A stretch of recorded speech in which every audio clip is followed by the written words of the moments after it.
ಕೃಷ್ಣ ಸಹಕಾರಿ ಸಕ್ಕರೆ ಕಾರ್ಖಾನೆ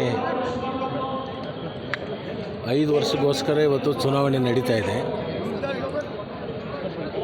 ನಾನು ಮತ್ತು ರಾಜು ಕಾಗೆ ಅವರ ನೇತೃತ್ವದಲ್ಲಿ ರೈತ ಸಹಕಾರಿ ಪೆನಾಲನ್ನು ಗೆಲ್ಲಿಸಬೇಕು ಅಂತ ಹೇಳಿ ಅವರೆಲ್ಲರ ಪರವಾಗಿ ನಾವು ಪ್ರಚಾರ ಕೂಡ ಮಾಡಿದ್ದೀವಿ.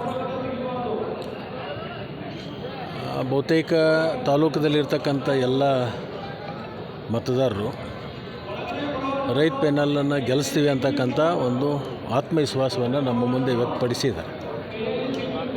ನನಗೂ ಕೂಡ ಆತ್ಮವಿಶ್ವಾಸ ಇದೆ. ರೈತ ಸಹಕಾರಿ ಪೆನಾಲು ಭಾಳ ದೊಡ್ಡ ಅಂತರದಿಂದ ಈಗಾಗಲೇ ಒಂದು ಗೆದ್ದು ಬರುತ್ತೆ. ಆಮೇಲೆ ಈಗಾಗಲೇ ಒಂದು ಅವಿರೋಧ ಆಗಿದೆ. 12 ಅಭ್ಯರ್ಥಿಗಳನ್ನು ಗೆಲ್ಲಿಸ್ಬೇಕಾಗಿರ್ತಕ್ಕಂಥದ್ದಿದೆ.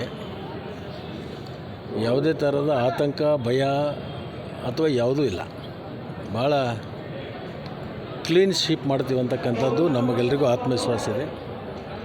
ಜನರ ಆಶೀರ್ವಾದ ಮಾಡ್ತಾರೆ ಮತ್ತು ಜನರ ವಿಶ್ವಾಸವನ್ನು ನಾವು ಕಾಯ್ಕೊಂಡಿದ್ವಿ.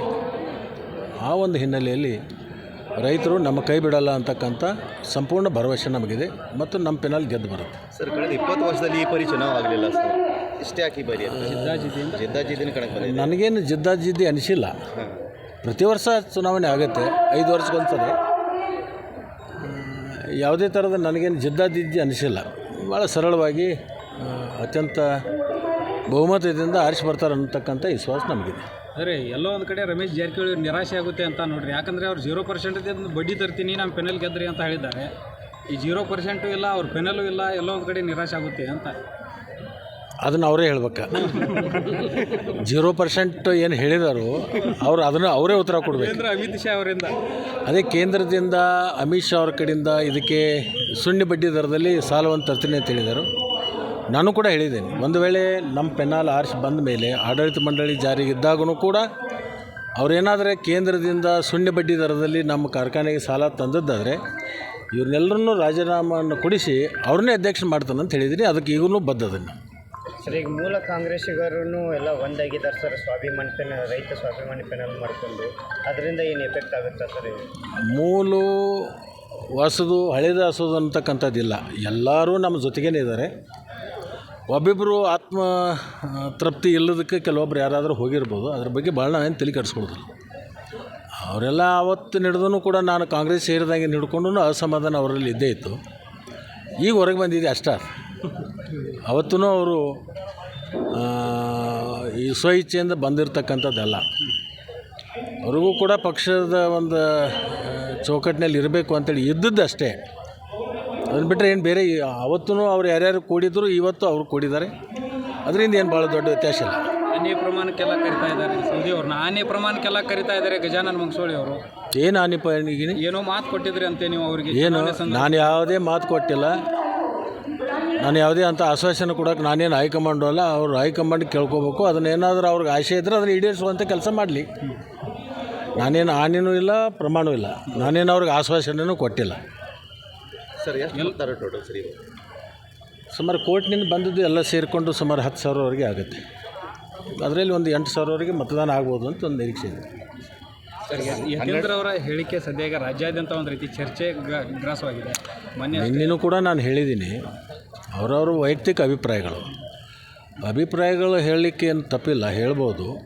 ಆದರೆ ಏನೇ ಇದ್ದರೂ ಸಹಿತ ನ್ಯಾಷನಲ್ ಪಾರ್ಟಿಗಳು ಅದು ನ್ಯಾಷನಲ್ ಲೆವೆಲ್ದಲ್ಲೇ ಡಿಸೈಡ್ ಆಗುತ್ತೆ. ಯಾರ ನೇತೃತ್ವ, ಯಾರ ಮುಖ್ಯಮಂತ್ರಿ, ಯಾರ ನೇತೃತ್ವದಲ್ಲಿ ಹೋಗಬೇಕು ಅನ್ನೋದು ತೀರ್ಮಾನ ಮಾಡೋದು ಹೈಕಮಾಂಡ್ ಏನು ಹೇಳುತ್ತೆ ಅದಕ್ಕೆ ನಾವೆಲ್ಲರೂ ಕೂಡ ತಲೆಬಾಗ್ತೀವಿ. ಅದು ಮುಂದುವರೆದು ಸಂಪುಟ ವಿಸ್ತರಣೆ ಆಗೋ ಸಾಧ್ಯತೆ ಇದೆ. ಮುಖ್ಯಮಂತ್ರಿಗಳೇ ಹೇಳಿದಾರಲ್ಲ, ನಿನ್ನೆ ಬೆಳಗಾಂದಲ್ಲಿ ಹೇಳಿದ್ದಾರೆ, ಪುನರ್ರಚನೆ ಮಾಡ್ತೀನಿ ಅಂತ ಹೇಳಿದ್ದಾರೆ. ಅದು ಮೊದಲು ಗೊತ್ತಿದ್ದದ್ದು ವಿಷಯ. ಈಗ ಅವರು ಓಪನ್ ಆಗಿ ಹೇಳಿದ್ದಾರೆ. ತಾವು ಅದ್ರ ಬಗ್ಗೆ ಏನಾದರೂ ಆಕಾಂಕ್ಷೆ ಸಚಿವ ಸ್ಥಾನ ಆ ಸಂದರ್ಭ ಬರಲಿ, ಆವಾಗ ಅದ್ರ ಬಗ್ಗೆ ಪ್ರತಿಕ್ರಿಯೆ. ನಾನು ಡಿಸೆಂಬರ್ ಕಳೆದ ಮೇಲೆ ಜನವರಿಯಲ್ಲಿ ಶುಕ್ರದೇಶ ಬರ್ತದೆ ಅಂತ ಹೇಳಿದ್ದು ನಿಜ. ಅದು ಬರುತ್ತೆ, ಅದರಲ್ಲಿ ಯಾವುದೂ ಕೂಡ ಆತಂಕ ಬೇಡ. ಸೋಷಿಯಲ್ ಮೀಡಿಯಾದಲ್ಲಿ 15 ದಿನ ಉಳಿತು ನಮ್ಮ ಶಾಸಕರು ಸಚಿವರಾಗೋಕ್ಕೆ ಅಂತ ಹರ್ಷ ವ್ಯಕ್ತಪಡಿಸಿದ್ದಾರೆ. ಸೋಷಿಯಲ್ ಮೀಡಿಯಾದಲ್ಲಿ ನೋಡಿ, ಈಗ ಯತೀಂದ್ರ ಹೇಗೆ ಹೇಳಿದಾರೋ ಹಂಗೆ ನಮ್ಮ ಫಾಲೋವರ್ಸ್ನು ಕೂಡ ನಮ್ಮದ ಬಗ್ಗೆ ಹೇಳ್ತಿರ್ತಾರೆ. ಅವ್ರ ಭಾವನೆ, ಅವರವರ ಭಾವಕ್ಕೆ ಅವರವರ ಭಕ್ತಿ. ಸರ್ ಕ್ಯಾಬಿನೆಟ್ ಆಶೆ ಪಡ್ತಿದ್ದಾರಾ ಅಥವಾ ಬೇರೆ ಯಾವ್ದಾದ್ರು ಇದೆ ಸರ್? ಯಾವುದು?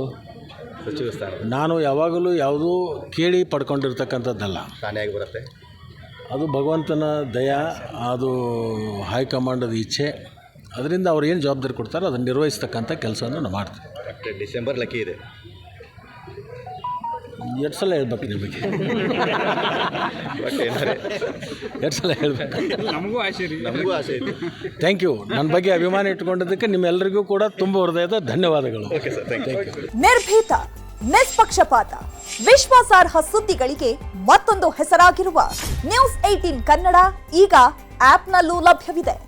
ದಯವಿಟ್ಟು ಇಲ್ಲಿರುವ QR ಕೋಡ್ ಸ್ಕ್ಯಾನ್ ಮಾಡಿಕೊಂಡು ಆಪ್ ಡೌನ್ಲೋಡ್ ಮಾಡೋದಕ್ಕೆ ಮರಿಬೇಡಿ. ನಿಮ್ಮ ಬೆಂಬಲ ಹೀಗೆ ಸದಾ ನಮ್ಮೊಂದಿಗಿರಲಿ. ಧನ್ಯವಾದ.